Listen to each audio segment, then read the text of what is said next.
Oi pessoal, tudo bem? Estamos de volta com mais um vídeo aqui da parte de fabricação mecânica, uma situação, problema envolvendo, a parte aí de furadeira, furos, seleção de brocas. Bom, vamos aqui dar uma olhada aqui na questão. Você deve executar 2 furos em uma peça de aço 1010/1020, Isso aqui é referente ao material da peça, aço com baixo teor de carbono, onde o primeiro possui diâmetro de meia polegada e o segundo diâmetro de 4 milímetros. O que é isso, primeiro e segundo? São os 2 furos que devem ser executados, ou seja, 2 furos executados em uma peça de aço aí com baixo teor de carbono, um furo com diâmetro de meia polegada e outro com diâmetro de 4 milímetros. Com base nessas informações, selecione as ferramentas para execução dos furos em questão e calcule a RPM para o uso da última broca selecionada, para execução do diâmetro final do furo, nesse caso aí dos 2 respectivos furos. Aqui tem uma informação, as brocas são de aço rápido, HSS, High Speed Steel. Então nesse caso aqui a gente tem 2 problemas, para 2 elementos distintos, ou seja, 2 furos, cada um dos furos selecionar suas respectivas ferramentas e com base nas ferramentas selecionadas calcular a RPM para a última broca selecionada. Nesse caso de calcular a RPM para a última broca selecionada é porque, obviamente, no processo você tem que calcular a RPM para todas as brocas. Mas nesse caso aí, como é só para aplicação característica da fórmula, a gente vai utilizar só a última para exercitar o cálculo. Mas na prática, todas essas brocas selecionadas elas devem ter, obviamente, seu cálculo de velocidade de corte, o cálculo de RPM com base na velocidade de corte indicado, Bom, então vamos lá. Primeiro detalhe aqui, quando a gente fala de furos, furação, é muito comum, pelo menos quando você está iniciando nessa área metalmecânica, ter aquela noção de que um furo executado ele representa de forma plena a dimensão indicada ali pela broca. Então, supondo aqui que seja a peça que vai ser executada os 2 furos, a gente vai ter um furo menor, um furo de 4 milímetros e um furo com meia polegada. Então, o que acontece? Primeiro ponto, quando um furo é executado com uma broca paralela, uma broca paralela, tem alguns pontos aí interessantes. Na maioria das vezes não dá para o furo ele ser executado de forma direta, ou seja, utilizar já a última broca. Normalmente se toma como base ali uma regra do diâmetro. Normalmente ali um diâmetro que vai até 10 milímetros. Você pode já estar utilizando a broca final, como é o caso dessa broca aí, esse furo de 4 milímetros. Então, um caso como esse aqui, você tem a marcação do furo, a centralização do furo, e depois a execução com a broca final. Essa centralização do furo, dependendo do que você tiver aí disponível, você pode estar marcando com a punção de bico, para guiar o furo, ou utilizar uma broca de centro. Nesse caso aqui, como não tem indicação na questão de uso de punção para marcar a localização do furo, a centralização do furo vai ser marcada aqui com a broca de centro. Daqui a pouco a gente fala mais sobre a broca de centro. Então você teria basicamente a broca de centro e a execução já do furo final, já que a gente está falando aqui, para o caso específico aí da peça, um furo com diâmetro de 4 milímetros, ou seja, um diâmetro relativamente muito pequeno, e não tem a necessidade de se ter uma broca anterior, não se tem essa necessidade de ter essa broca anterior. Passando de 10 milímetros, o furo, normalmente já se faz essa relação, O que basicamente seria, você tem aqui, exemplo, o furo final, o diâmetro final, que nesse caso aqui seria um diâmetro de meia polegada.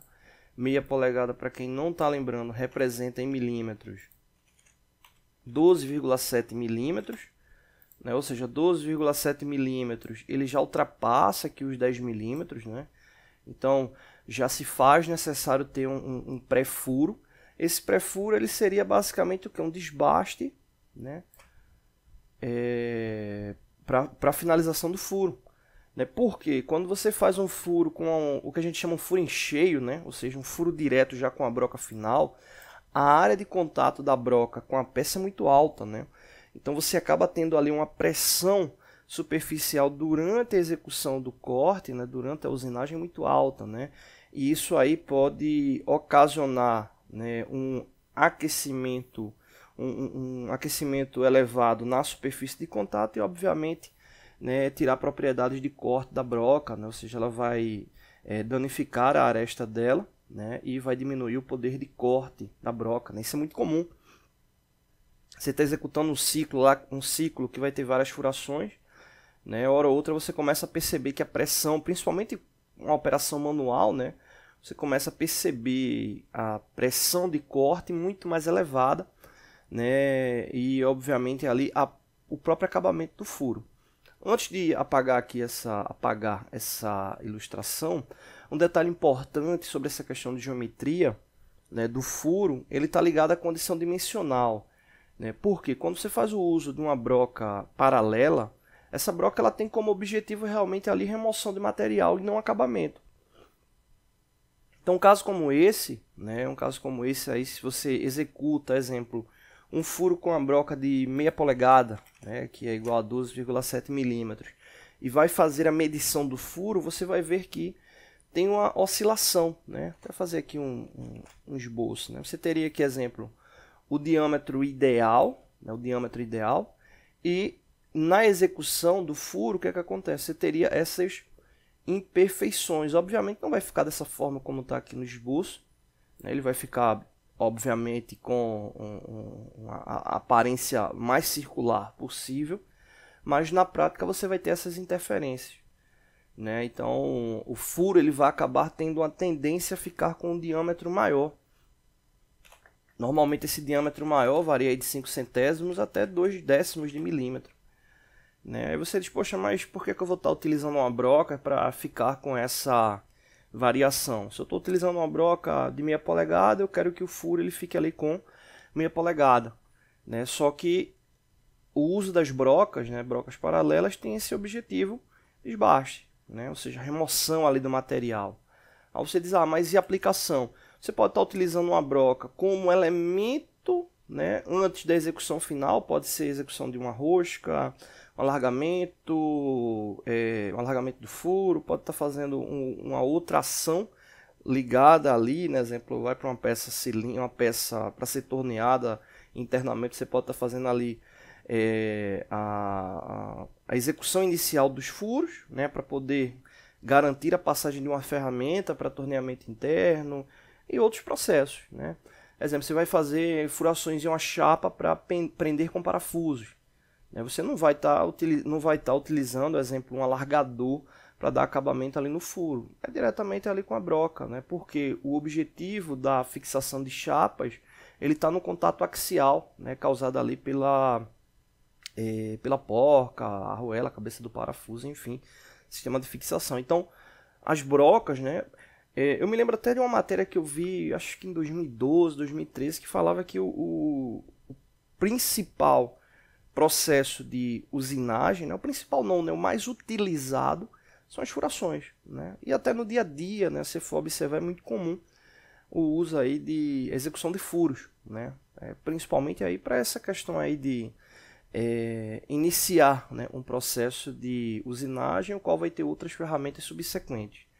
Beleza? Bom, então vamos dar uma pausa por aqui para o vídeo não ficar tão extenso. Próximo vídeo a gente já volta com outras análises. Valeu. Oi pessoal, tudo bem? Estamos de volta com nossos vídeos aqui da parte de fabricação mecânica, né? Segundo vídeo aqui sobre esse desafio aqui referente à parte aqui de seleção de ferramentas para execução de furos e cálculo de RPM. No último vídeo a gente falou um contexto geral, né, sobre algumas observações aqui sobre essa parte aqui dos furos. E vamos aí para agora para a resolução mesmo aí da situação problema, né? O desafio dos furos, um furo de 4 milímetros e um de meia polegada, então a gente tem que selecionar as brocas, as ferramentas e calcular RPM para o último furo, né? Nesse caso calcular RPM de fato aí para meia polegada e para 4 milímetros. Bom, vamos primeiro aqui com o de 4 milímetros, né, o menor. As ferramentas para execução desse furo, basicamente duas, né? Broca de centro, 1,6 milímetros, né, e a broca paralela de 4 milímetros, né? Broca de centro, né? A broca de centro, tem aqui uma imagem de uma broca de centro, ela tem um objetivo de realizar furos guias, né? Furos guias. A broca de centro é muito comum, também de uso no ciclo de torneamento, né? Principalmente de peças que precisam ficar, né, fixas ali com a ponta móvel, né? Por causa do tipo de execução que você vai fazer. Então, a contraponta acaba ajudando ali na fixação, né? Placa e ponta, né? Placa de arrasto e ponta, enfim. Então é muito comum o uso dessas brocas para esse tipo de execução. E outra característica também é para execução de ciclos de furo guia, né? O pessoal que trabalha na parte CNC também é muito comum, né? Parte de centro de usinagem, né? Fazer as marcações com a broca de centro para depois a execução dos outros furos, né? Mas, obviamente, no ciclo convencional funciona da mesma forma, né? Só que acontece no ciclo convencional, né? Exemplo, você vai para uma furadeira, uma furadeira de bancada como essa aqui, o que acontece? Você não tem guias laterais que vão te dar ali base para deslocamento de coordenadas, né? Normalmente o que acontece? Você vai ter lá a peça, né? Você vai fazer a traçagem da peça, né, da traçagem referente ao furo, e com base naquela traçagem você vai fazer a marcação desse centro, né? Normalmente ocorre lá com punção de bico, mas pode também ser executado com base ali na broca de centro, né? Então você faz a traçagem e faz a execução ali com a broca de centro, ou também pode fazer a marcação com punção e depois com a broca de centro, não tem problema nenhum, né? Isso aí é mais utilizado quando você precisa ter mais precisão ali na execução do furo, e normalmente você vai ter várias brocas ali no ciclo, né? Então aí referente à seleção de ferramentas para essa broca de 4 milímetros, broca de 1,6, um detalhe da broca de 1,6, assim como as outras brocas também, mas vale aí essa observação. O que acontece? No furo com a broca de centro, você tem a extremidade guia e tem a parte chanfrada, nessa parte aqui com chanfro, que vai fazer de fato ali o guia cônico para acomodação da broca, né? Então o furo ele tem que ser executado pelo menos até a metade dessa marcação guia aqui. Então quando a gente informa que ela tem 1,6 milímetros de diâmetro, é referente a essa parte aqui, né? Ela tem obviamente aqui esse diâmetro maior, tem esse diâmetro maior que a gente não tá especificando, né? Normalmente ali para a seleção que importa é essa referência ali do guia, né? 1,6 milímetros. E depois aí você tem a relação para a acomodação, né? Então a de 4 milímetros aí ela vai encaixar perfeitamente. As outras com diâmetro maior, 3,2 e 4,5, é referente a o guia, né? Essa de 4,5, por exemplo, aqui, ela é maior do que o próprio diâmetro final da broca, né? Então você não iria conseguir centralizar perfeitamente, né? A de 3,2, ela já tem um diâmetro elevado, né? Então você talvez não, exemplo, um furo que fosse precisar, né, a parte do chanfro ali da broca, né? A parte do chanfro aqui da broca, essa parte aqui do chanfro da broca, provavelmente ele iria ultrapassar até os 4 milímetros, né? Então por isso que a seleção aqui dessa broca com diâmetro menor. Então basicamente seriam as duas ferramentas. Primeiro, broca de centro 1,6 milímetros e a broca com diâmetro de 4 milímetros. Aí o detalhe, você vai utilizar as duas brocas, tem cálculo para RPM para as duas, né? Mas no caso aqui a gente só vai calcular o diâmetro final. A regra ali para o cálculo, né? Você precisaria ter ali com base no fabricante ou tabela indicativa o uso da velocidade de corte para esse tipo de broca. No caso aqui a gente tem uma tabela indicativa para HSS paralela, né? Que são essas brocas aqui, né? Ou seja, brocas aqui paralelas. Lembrando um detalhe interessante, nessas brocas elas têm condições de ângulos, ou melhor, você pode ter condições de ângulos diferentes, levando em consideração ali o tipo de material, né? A gente não está falando sobre ângulo especificamente nesse vídeo, a gente tem até um vídeo mais antigo que a gente fala sobre questão de ângulos, mas vamos deixar aí marcado aí para a gente falar novamente aí sobre os ângulos e aplicação com base no tipo de material, né? No caso aqui a peça 1010/1020, né? Ou seja, aço com baixo teor de carbono. Então supondo que já seja uma broca específica para esse tipo de material, ou que esse material se enquadre, né, na gama de materiais que a broca possa ser aplicada. Beleza, então vamos calcular aqui a RPM para a broca de 4 mm para a gente finalizar o vídeo. Aqui na relação de material, aqui a gente tem, né, diversas velocidades de corte, né, seus respectivos tipos de material. Muita gente, principalmente quando você está iniciando, né, pensa que a relação do cálculo para a execução do furo é com base no material da broca. Né, com base no material da broca. Obviamente, o material da broca é relativo a condições testes aí do fabricante para poder dar a indicação ali da velocidade de corte. Né, mas ali a indicação do material é referente ao material da peça, né, o qual vai estar sendo executado ali o furo. Né. Então, nesse caso aqui, a velocidade de corte 25 metros por minuto. Né. Então, seria essa a velocidade de corte. Então, vamos aqui para o cálculo. Né. O cálculo referente a RPM, você vai ter a velocidade de corte multiplicado por 1000. Já falei outras vezes, né? Esse fator 1000 ele está ligado à questão de conversão, né, do valor de milímetros, né, para o processo. Né? Então, nesse caso aí, você vai ter VC vezes 1000, π vezes D, né? Vou colocar aqui π como 3,14, multiplicado por D. D é o diâmetro da broca, nesse caso aí 4 milímetros. E aí volta aquela informação, né? Quanto menor o diâmetro, maior a rotação. Quanto maior o diâmetro, menor a rotação. Né? A gente vai até fazer um vídeo explicativo sobre isso, né? Vou colocar aqui no simulador para a gente poder falar melhor sobre isso, né? Isso ainda gera muita dúvida, né? Mas, poxa, o diâmetro menor era para ter a rotação menor. O diâmetro maior era para ter a rotação maior. Mas a gente vai explicar isso aí melhor, tá bom?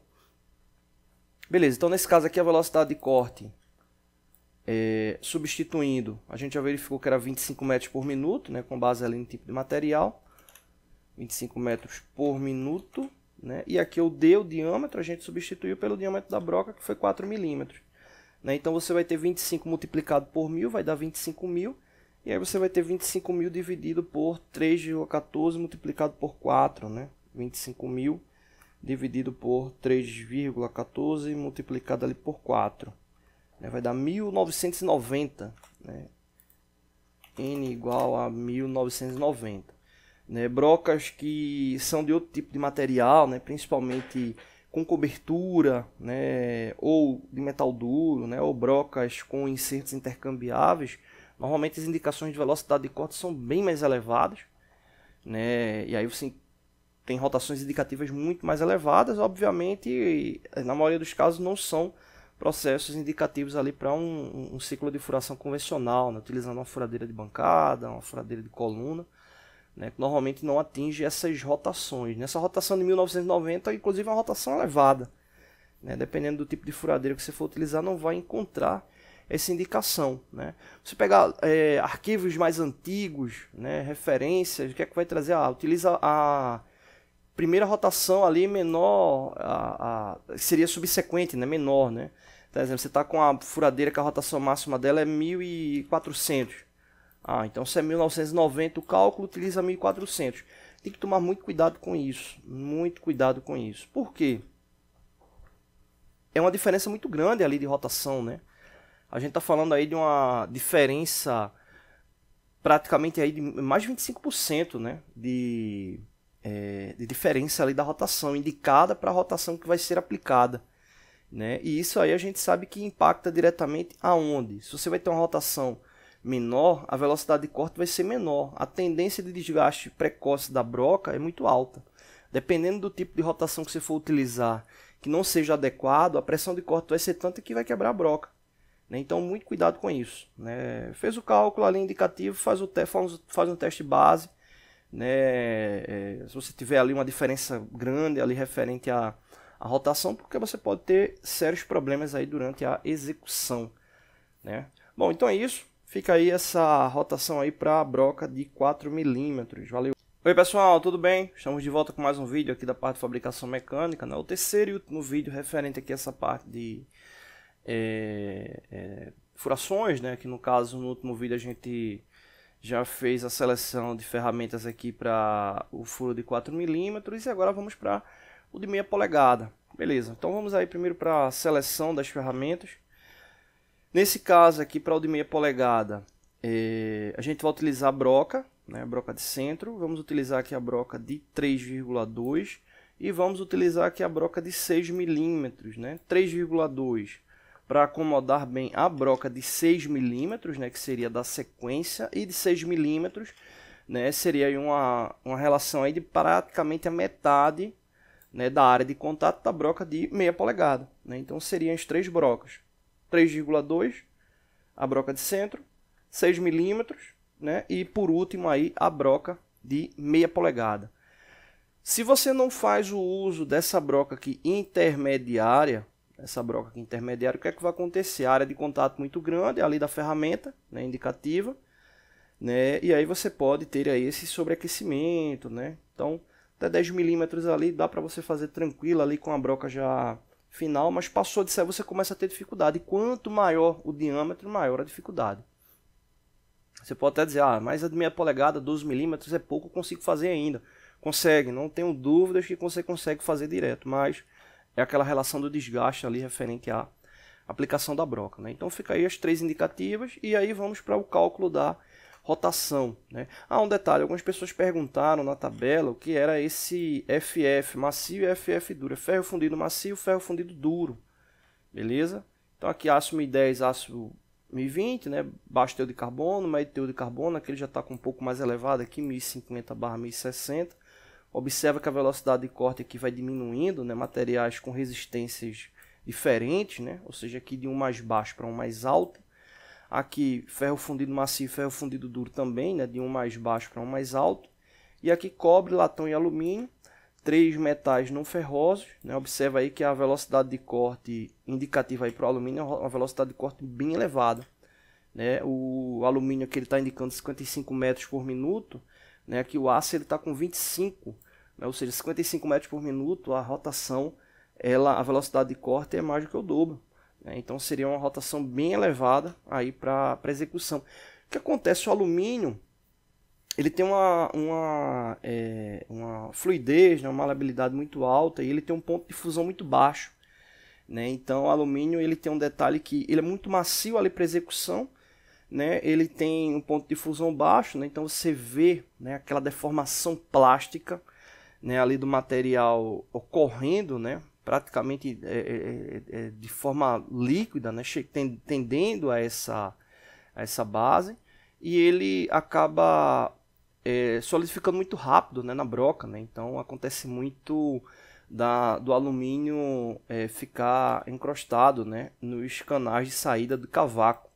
Então você tem que tomar muito cuidado aí quando for executar furos com alumínio, né? Porque ele pode estar, como um colega meu diria, né? Tá entupindo ali a broca e a broca acaba não tendo poder de, não é nem poder de corte, né? Saída para o cavaco, acaba aumentando a pressão de corte na extremidade da broca, né? Porque o cavaco não está tendo saída, porque ele está obstruído por outra sequência de cavaco que está presa nesses canais e aí você acaba quebrando a broca, né? E é muito comum nesse caso quebrar a broca e ela ficar presa no furo, né? Por causa dessa questão aí do ponto de fusão de alumínio, né? Entre aspas aí ele praticamente cola a broca no alumínio, então muito cuidado. E aí por isso essa necessidade de velocidade de cortes mais altas. Bom, vamos aqui para o cálculo, né? O cálculo para a broca de meia polegada, né? Então vamos aí para o cálculo. O cálculo é simples, a mesma coisa que a gente já viu na outra, VC vezes 1000 dividido por π vezes d, né? A velocidade de corte que a gente vai utilizar, a mesma velocidade de corte, 25 metros por minuto, né? E o que vai alterar aqui é o diâmetro, que agora é de meia polegada, a gente não pode colocar aqui meia polegada, né? A gente tem que colocar na unidade aí, se chama metro por milímetros, nesse caso aí ela vai ser 12,7. Bom, então com base nisso, só alterar aqui a velocidade de corte, né, que nesse caso aqui vai para 25 metros por minuto, a gente vai ter 25 vezes 1000, vai dar 25.000. 25.000 dividido por 3,14 multiplicado por 12,7. Ajeitar aqui 12,7. vai dar aí 629 RPM, né? Então aqui a rotação indicativa seria 629 RPM para o uso da broca de meia polegada. Obviamente, para a broca de 6 mm você tem que calcular, a broca de centro também. Algumas pessoas perguntam, se eu utilizo uma broca intermediária, eu preciso calcular com a mesma velocidade de corte, posso diminuir a velocidade, mesma velocidade de corte. O que vai acontecer? Vai te facilitar ali durante a execução, mas a velocidade de corte é a mesma, ou seja, a rotação é a mesma, e aí facilita a execução do furo e minimiza, né, o desgaste ali referente à broca, tá bom? Então é isso, no próximo vídeo eu vou fazer aquele vídeo de simulação para a gente falar sobre essa questão de velocidade de corte e RPM, né? Porque diâmetro menor, rotação maior, diâmetro maior, rotação menor, tá bom? Valeu. Oi pessoal, tudo bem? Estamos de volta com nossos vídeos aqui de resolução, né, do nosso quiz aqui de mecânica industrial. Esse número 280 aqui foi referente a um cálculo de área. Qual o valor da área churada A em milímetros, né? Então aqui a gente tem uma relação aqui de semicírculo, né? E algumas pessoas ficaram com dúvidas, né, em algumas informações no que diz respeito ao cálculo, né? O que a gente tem que analisar aqui é o seguinte, vou dar um zoom aqui. Algumas condições, né, para a gente entender como é que vai ficar o cálculo, né? Aqui, primeiro ponto, veja que tem uma cota aqui indicando 150, né, que no caso a unidade é milímetros, né? Então 150 milímetros. Tem outra cota aqui que está pegando dessa parte aqui do corte, 75. O que acontece? 150 aqui, ele está indicando a relação de diâmetro, né? É a dúvida, né? Será que ele está indicando a relação de diâmetro da peça, né? Porque quanto mais cortada, né, para esse sentido ou para o outro, o diâmetro, né, diminui, né? Então, para o diâmetro, na verdade, essa espessura, né, ser perfeita, né, na sua amplitude, ela tem que de fato ser o diâmetro, né? Ou seja, pegando de um ponto e reflexivamente para o lado oposto, pegando do seu lado concorrente, né? Então, nesse caso aqui, daria a indicação aqui de diâmetro 150 milímetros.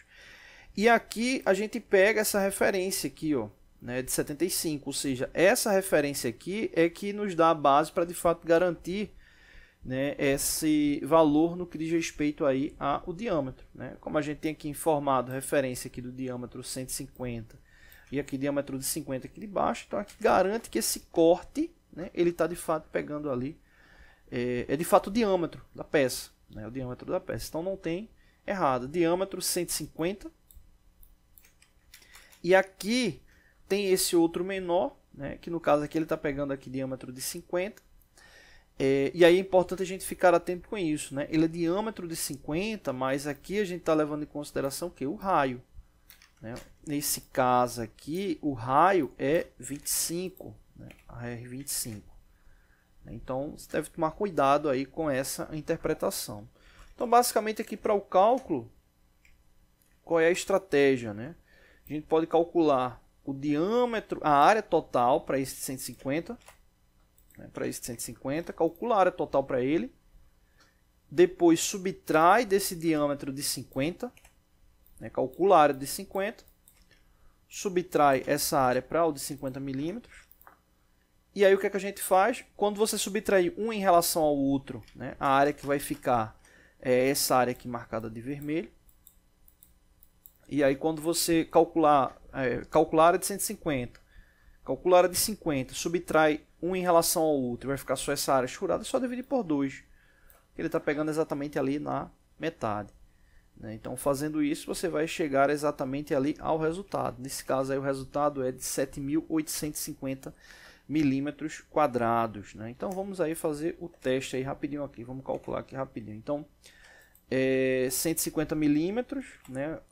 O diâmetro daquela área é maior, né? Então, para o cálculo ali da área, você vai ter πr ao quadrado, né? Ou seja, π 3,14 multiplicado pelo raio. O raio nesse caso aí é 75 elevado ao quadrado, né? Calcular aqui na calculadora, 75 ao quadrado vai dar 5.625 multiplicado por 3,14 vai dar aproximadamente 17.662 milímetros quadrados, ou seja, essa é a área do diâmetro maior. Vamos verificar a área do diâmetro menor, que é 150, né? 3,14, 150 não, 50. 3,14 multiplicado pelo raio, né? Ou seja, 25 elevado ao quadrado. 25 elevado ao quadrado vai dar 625, multiplicado por 3,14 vai dar 1962 aproximadamente milímetros quadrados. E aí você tem que tomar cuidado para não só subtrair um em relação ao outro, né? Você vai ter que subtrair e depois dividir por 2. Aí você vai ter a área do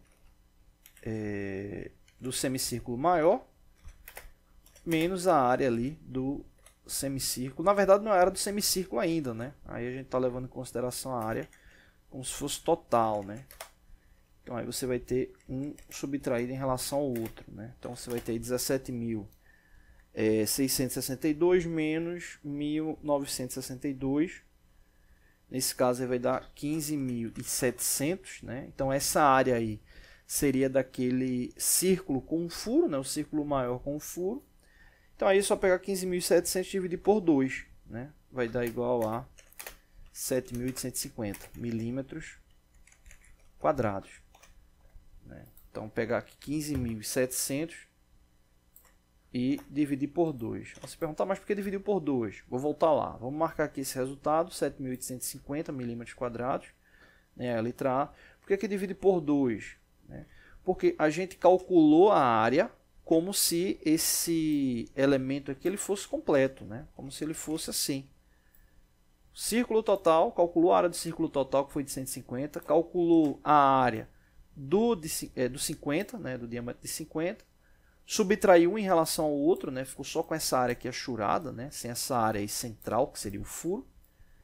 Só que o que a gente quer é o que? Metade. Aí, por isso é que a gente dividiu por 2. Chegou aquela área ali específica de 7.850 milímetros quadrados, tá bom? Então é isso, não deixe de se inscrever no canal, todos os dias vídeos novos, valeu!